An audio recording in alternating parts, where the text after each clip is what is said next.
Regina, thanks for joining us today. Whoever thought making a baby could be so hard? Luckily, the fertility journey isn't meant to be traveled alone. Eloise Drane has helped hundreds of people build and grow their families over the last 15 years, and she's ready to share her insider knowledge and expertise with you. So grab a seat and let's talk fertility and alternative family building in the Fertility Café. Regina Townsend is the founder of the Broken Brown Egg. Regina and her husband spent nearly a decade on their own fertility journey. They had to overcome issues with hypothyroidism, PCOS, blocked fallopian tubes, type 2 diabetes, and some male factor issues as well. In 2015, they were blessed with the opportunity to try IVF and had their son Judah in 2016. The Broken Brown Egg is an infertility advocacy blog and source of connection for individuals seeking a personal story of infertility written from the African American viewpoint. It was founded in 2009. Hey everyone, so excited today that we have Regina joining us. Regina, thanks for joining us today. Of course. Ooh, girls, so we have a lot to talk about. We have a lot to talk about. So, and right before I hit the record button, of course, we were already talking. And let's just get started. I mean, let's just jump right in and start talking about Black women and brown women and infertility issues and all of the things. I think this is going to be a very heavy conversation. Some people might actually feel uncomfortable about the conversation, but that's the point. You have to get uncomfortable sometimes. Yes. You don't change. When you're comfortable, you won't change. Exactly. Yes, exactly. So let's start by you telling a little bit about yourself and then why you started the Broken Brown Egg. And then we're going to jump into a lot of things. So feel free. Okay. Well, I am Regina Townsend. I am the founder of the Broken Brown Egg. I started the Broken Brown Egg in 2009. I had been a part of an online community called Chocolate Brides because when I was getting married in 2005, we were struggling to find Black representation in the bridal industry too. Look at the irony. And I have been a part of this online community for a couple of years. And because there was such a need, we're always looking for community. So many of us are the only. And so there was so many of us that stuck around after the wedding, after the honeymoon, after whatever. And a few of those ladies were talking about how they were either pursuing IVF or just having difficulty with infertility or secondary infertility. I had never heard of that before either. And I remember feeling like, oh, that is really difficult. I've never heard about this for Black women. I hope everything works out for them. And a couple of years later, that's where me and my husband found ourselves. And I realized, oh, snap, this is not just an anomaly. This is something that Black women actually are dealing with. And I wanted to do something because I felt hostage to my feelings. And I just wanted to kind of get those emotions out. And so I just started writing about it. I started posting on Facebook. I started just being more vocal. And I started getting messages from people that were like, thank you for saying this. Thank you for shedding light on this. Or, oh, I thought I was the only one. And that just gave me the fuel to just keep writing it. So over the past, I guess it's about 11 years now, I've taught myself web design. I've taught myself blogging. I've taught myself all kinds of things because the mission of bringing a voice and a face even to this was so important.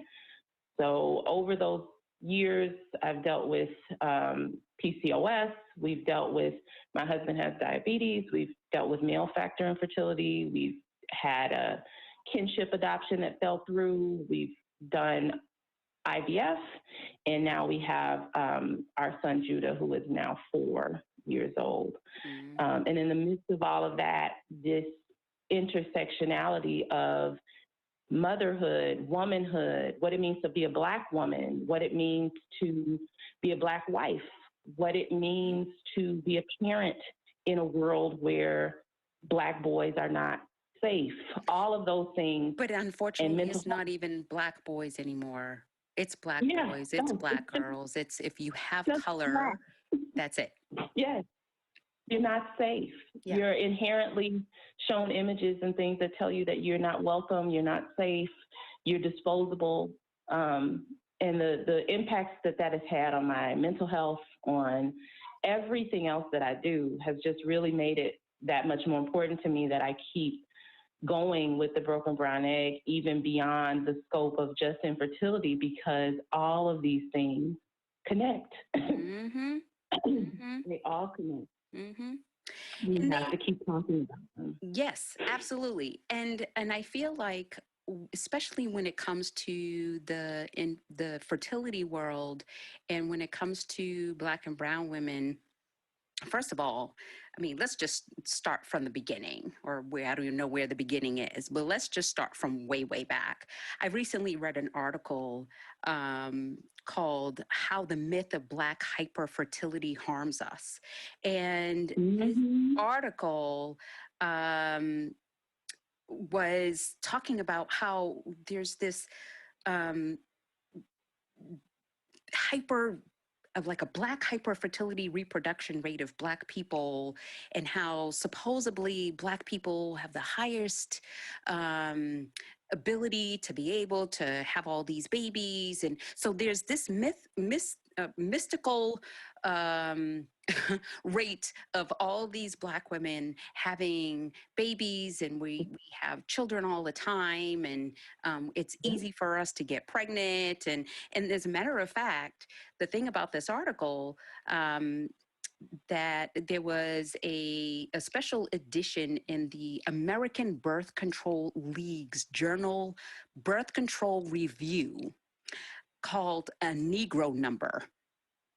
And yes, and about this league that was founded by this woman who encouraged women to make conscious choices over their fertility, but it was also tied to racist and classist ideas about who should reproduce.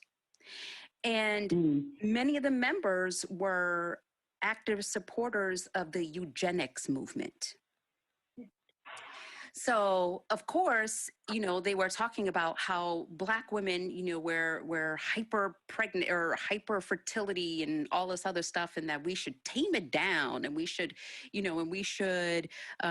resort to using birth control because, we have way too many children, and we have way too many pregnancies, and so on and so forth. And this was back in 1932.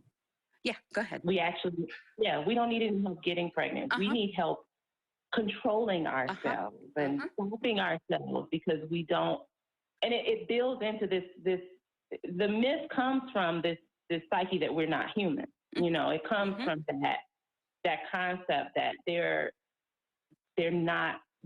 breed. It's not they have children, it's they breed.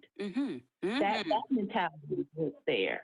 And so when you look at someone or a class of people as almost animalistic, and the fact that they breed and they don't have the good sense to control themselves, and they're not able to take care of themselves, and so we need to police them and we need to control them. When you look at it that way, you're not looking at the same thing as a woman being pregnant. You're not looking at it the same way. And so it's easy for you to ignore the mortality rates. It's easy for you to ignore fibroids. It's easy for you to ignore the things that are disproportionately affecting them health-wise, because you're not looking at it the same way you would look at someone that you consider a human. It's real deep, and it's real. I was actually reading an article yesterday that was talking about whiteness as the norm. And they were discussing how one of the writers of the article was discussing how when they were a child, when they were in, I guess, middle school or high school, they had their first sexual education class, and they remembered how they thought they were going to be exposed to all of this scandalous imagery and information. And when they got to the class and they were discussing, and this was a white person writing about it, they got to the class and they showed only images of the inside of the body. They showed what the fallopian tubes look like. They showed what the ovaries look like, but they didn't show any actual genitalia. And she says, or the writer says, that's not what was alarming. What was alarming is that after their sexual education class and they had their social studies class, the pictures and imagery of Africa, when they were showing the people that live in Africa, they showed the naked women, they showed the naked men. And the author realized that they felt comfortable showing the human body of those people because they weren't considered human. They was like, well, we're just showing you animals, we're showing you, people in the wild who don't have, the good sense. But when we're talking about humans and we're talking about real people, we need to protect you from that imagery because we want to protect the modesty. And when you look at it that way, it's like you don't even realize how deep in the matrix you are until you read things like that and you're like, whoa, this is deeper than I thought it was. This is deep, deep. Like, and it really is and it really is a shame that we are still talking about the same things that we were talking about back in the days when I was young or when you were younger, I think I'm probably much older than you, but when in the 60s and the 70s, when it was about the equality or whatever, and and Martin Luther King was up there giving the freedom speech and everything else, and we thought, okay, it's going to change. Who would have ever thought that in 2020 we're back to those days? It may not look exactly the same. Oh, but we're back there. And quite honestly, if you really sit and think about it, did we ever really change? I mean, I know we've changed in some instances for sure. I wouldn't be where I'm at right now, running an agency and even doing this podcast if we didn't change. Clearly we did. But there's so many underlying issues that have not changed at all. And I think that's probably because the real root of some of the things never really got or get the attention or the discussion, because those are the really nitty-gritty, dirty, heavy things. Because a Band-Aid was put on it. It wasn't fixed. It wasn't corrected. It wasn't resolved. It was just a Band-Aid. Yeah, and that's with a lot of things. And it's because it is difficult. The work is difficult. The work is very difficult. And it's exhausting, even for those of us who are in it, because you're constantly trying to eke out a quote unquote regular life. You're trying to just live and enjoy and, the pursuit of happiness and all of that. But these things interject because they're still there. So even when you're trying to, make simple decisions, this subject of race comes into it whether you want it to or not. When we talk about infertility and things like that, and people have asked me, why focus on Black women? Because infertility affects us all, and we're all, devastated the same way. And I understand where they're coming from, because infertility is difficult, no matter who you are, no matter where it affects you. Correct. However, race affects my experience of infertility because my socioeconomic status may be different. My health may be different. The studies that are done may not have included any Black women or Black men, so that the rates may be different for me and I would never know it. The things that affect me that cause infertility may be completely different. The environmental factors that affect my people that make it difficult for me to conceive have not received the attention that they should. Like, there's been so many articles that are talking just about our hair care, the products that we use, the lotions that we use, things that we use that we don't even know are disrupting us, and we are disproportionately affected by fibroids. Like, there's so many things that my race does bring into account, and I am not attempting to say that infertility is not difficult for all of us. It's just that there are additional things that I need to feel representation about so that I don't continue to feel so alone. Well, and I think that's hard for people because they feel like, well, it's hurting me too. This is difficult for me too. Why do you have to, you know, separate it out? And I think it's deeper than that. Oh, way deeper, way deeper. You know, when I first started being an egg donor back in 2000, I used to walk into the fertility clinics, and sometimes I would literally be the only person of color in the building,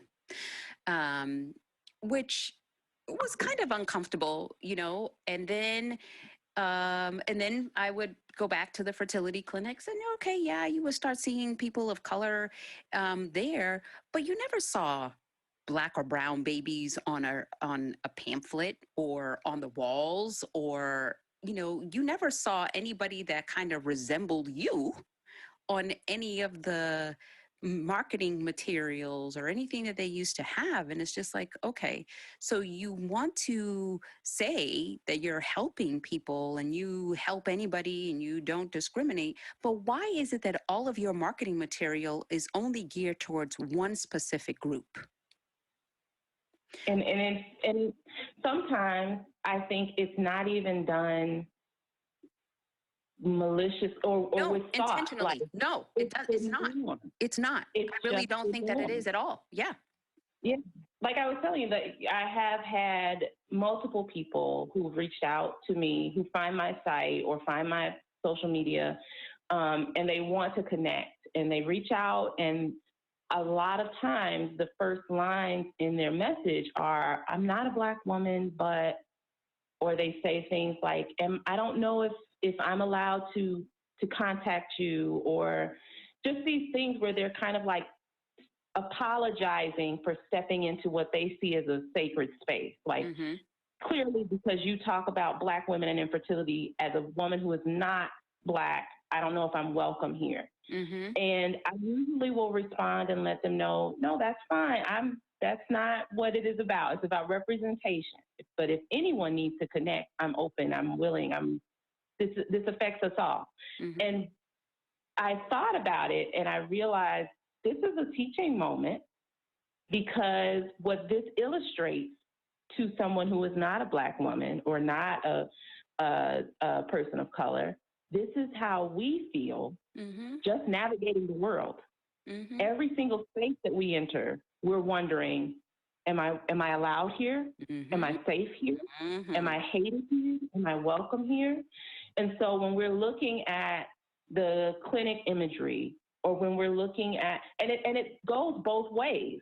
When you are projecting or promoting or marketing an adoption agency and all you're showing are Black children, that is something also, because you're subliminally saying that this is something that we're using a lot, because we're always having babies and we're not able to take care. All of that messaging is in there, whether you know it or not. And so you have to be intentional. This is how we navigate the world. There's been plenty of times that I've gone on road trips or anything, and I will go, when I need to stop for gas, I will look. Does this look like I'm welcome here? Hello. Are there other Black people here? Because I want to know that I'm safe. Yes. And it sounds like this big jump between physical safety and emotional safety, but it's not. If I'm looking at how you market your clinic and all I see are people who don't look like me, I don't know if my concerns will be safe here. I don't know if my plans are safe here. I don't know if my voice is welcome here. I don't know how I'll be treated.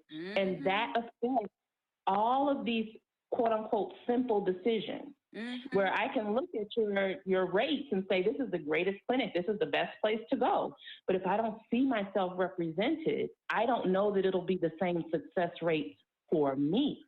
I don't know that it'll be effective for me. And I think that we have to impress upon those who are in the pharmaceutical industry, those who are, you know, running clinics and organizations, that has to be a part of their intention. You have to actually show that people are welcome. And you may think that you don't need to, but you do, because we're taught from a very young age, subliminally, that we need to be looking for representation because it's an indication of our safety. And that is something that I don't think that many people who are not Black or who have not had to experience that think about. From the time we're little, we're looking to see, is there anybody that looks like me? Because if there's nobody that looks like me, I might not be safe here. Right. And you're not safe. You're not welcomed. Yeah. And do you need to fear that if you put yourself into that situation and something happens, then are you going to have to blame yourself because you're the one who put yourself in that situation? You knew fully well that you shouldn't have no business going over there. But you did anyway, thinking, well, I mean, you know, it's 2020. Why would I need to be afraid?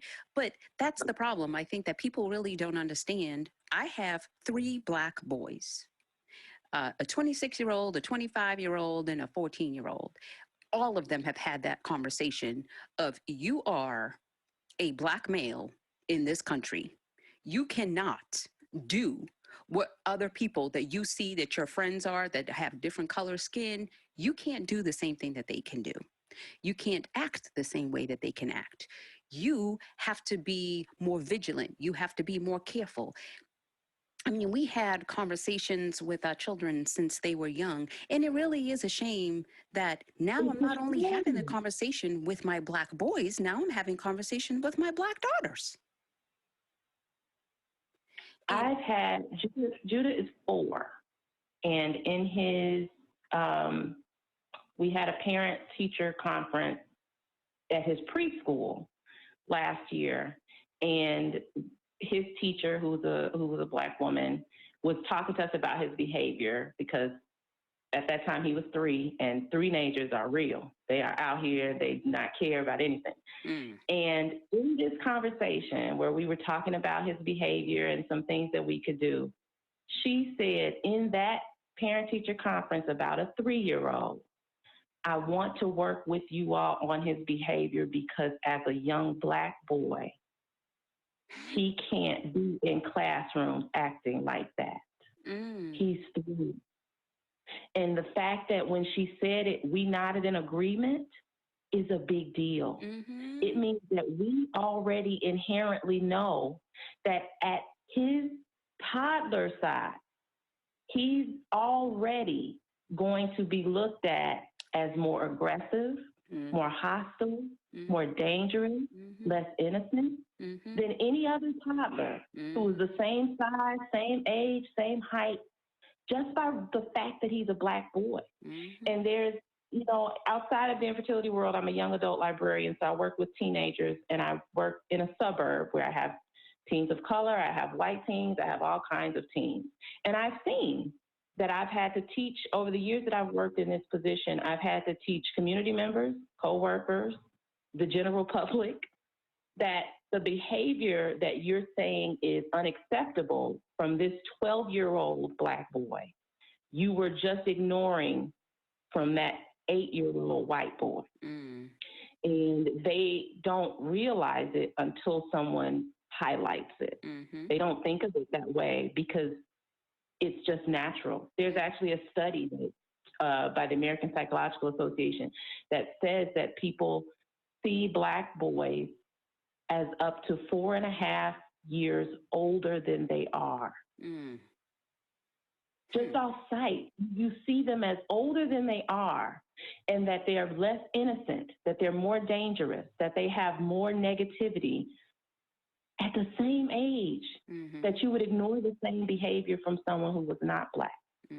And that is what's crazy to me, that the same way you've had to have this conversation with your adolescent male, I've already had to be in these conversations about my toddler. He's not even 5. He's a toddler. And it really is That's a shame. crazy. Yeah, and it really is a shame because, you know, I know obviously this podcast is about in fertility or in reproduction. But the thing about it is this, all of what we're talking about, this is an all-inclusive thing. It's not, we can't just separate it and say like, well, it's, fertility is here, and then, you being Black is here, and it's all together. It's all lumped into one pot. And it makes every decision so much heavier. Yes. Every decision is so much heavier. Yes, because absolutely. At that point, when you're thinking about these things and having these conversations, and in a position like my husband and I, where we have embryos left over, our simple decision about, well, now he's 4, let's make it. It's not a simple decision because the country is in a racial reckoning. So now we're trying to decide, do you bring another young Black person into a world that's currently dealing with, and it's not to say that it wasn't dealing with it in 2016 when he was born, but these decisions are not simple because I have to include race in all of them.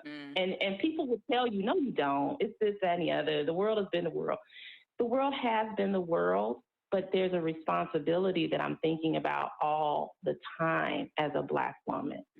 And so when I'm considering my fertility, I'm thinking about all of that all the time. Yeah. And that's exhausting. It's exhausting. Well, and I think too that the other concern is, so I no longer watch TV. I really don't watch TV. I'm very seldom on social media. I mean, I have social media platforms, but it really isn't me behind the scene. It's my team behind the scenes. And I specifically stopped watching a lot of shows that only would portray Black people in the light of drug dealers, thugs, murderers. They only want to show, and that's all you kept seeing. It's Black people who are the drug dealers. It was Black people who were running around killing people. It was the Black people that was, and it's just like, really? No wonder why society has a view of what they have, is because that is what they're trying to portray. So you're only going to see that. You're not going to see, the Huxtables of the world, right? Going back to, I couldn't even remember the name of the show, the Cosby Show. But you only remembered the Huxtables, and then you don't even want to remember that because now look what happened to, Bill Cosby and where he is currently right now, right? So, and it's just like, okay, I just could not stomach it any longer of it's what society is feeding everybody. And what society is feeding everybody is Black people are lazy.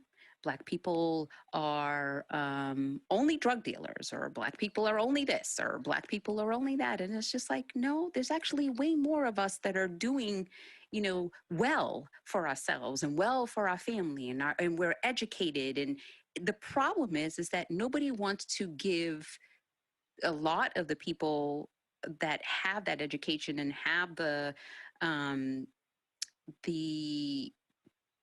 right frame of mind, the right understanding, all of it. They just don't want to give anybody that opportunity. There's a difference.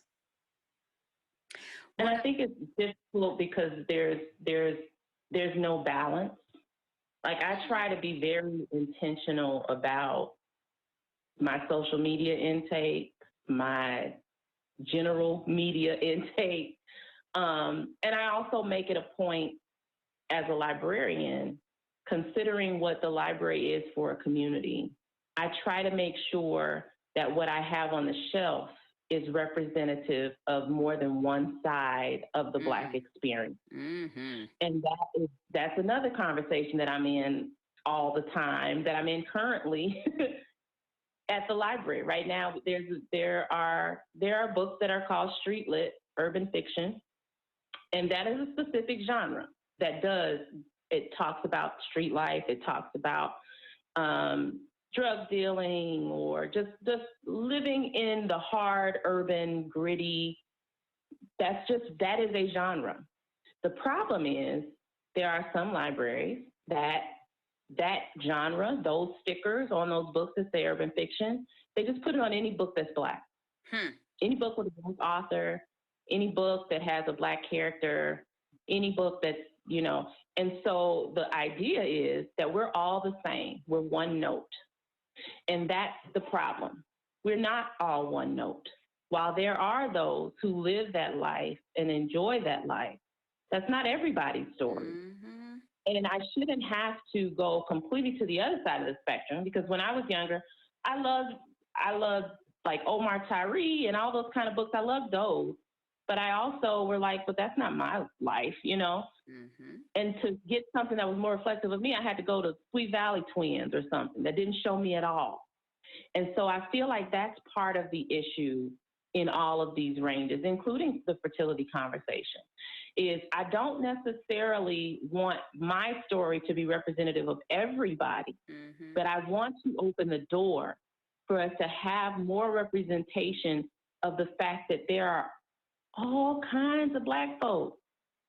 And instead of us all being subscribed to the stereotypes and myths of who we are, I want for there to be more opportunity for us to showcase all of who we are. And I think that when it comes to